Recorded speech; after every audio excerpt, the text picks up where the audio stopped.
In this video, we will learn how to read the clock and how to read the time. Before we continue our tutorial for clock and time reading, we must understand first how the time to read.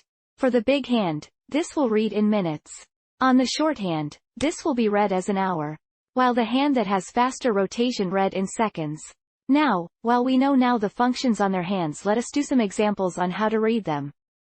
In this example, the shorthand is in the range of number 1 and did not reach yet to number 2, then we can read this to 1 hour.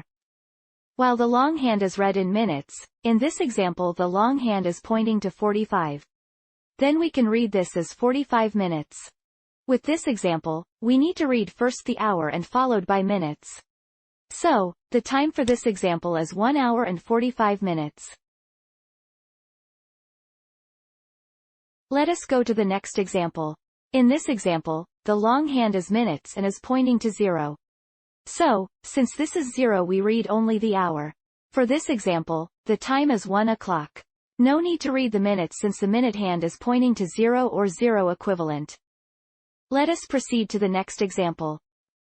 In this example, the hour hand reaches and is within the range of 2. So, the hour hand is 2. While the long hand is pointing to 15. Then this is 15 minutes. We can read this time for 2 hours and 15 minutes. Let us proceed to the next example. What time is it? 2 o'clock.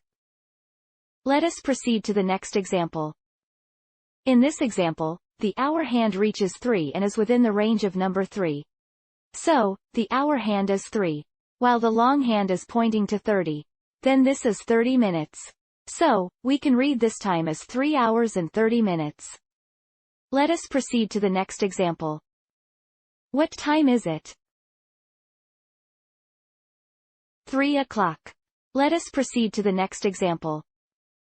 In this example, can you tell me what time is it?